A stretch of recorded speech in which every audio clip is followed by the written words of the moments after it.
السلام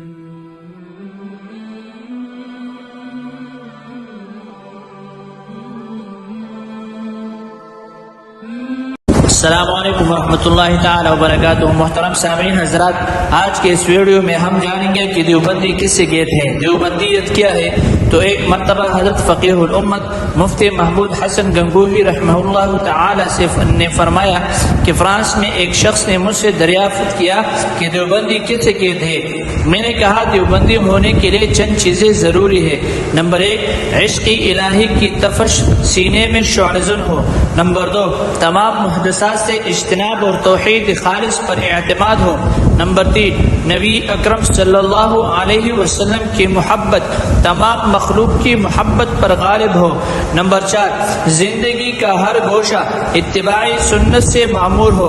نمبر 5، دل میں علم دین کی اشاعت کی پوری لگن ہو۔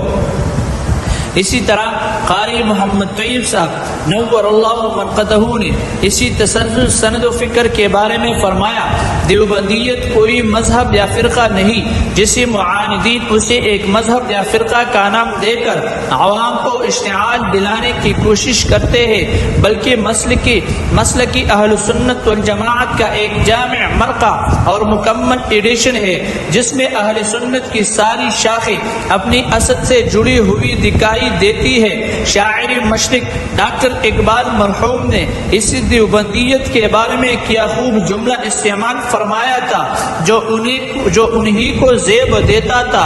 جب ان سے کسی نے پوچھا کہ دیوبندی کیا چیز ہے، یہ کوئی مذہب ہے یا فرقہ، تو ڈاکٹر اقبال رحمہ اللہ تعالی نے فرمایا کہ نہ مذہب ہے نہ فرقہ، بلکہ ہر معقول پسند دیندار کا نام دیوبندی ہے۔ اسی طرح مفکر اسلام حضرت مولانا سید ابو الحسن علی ندوی رحمہ اللہ نے فرماتے ہیں، اس درسگاہ کی سب سے بڑی خصوصیت یہ ہے کہ اس نے اختلافی مسائل کے بجائے توحید و سنت پر اپنی توجہ مرکوز کی، اور یہ وراثت اور امانت ہے جو حضرت شاہ ولی اللہ محدث دہلوی، شاہ اسماعیل شہید رحمہ اللہ اور سید احمد شہید رحمہ اللہ کے وسیلہ سے اس کو ملی اور ابھی تک اس کو عزیز ہے۔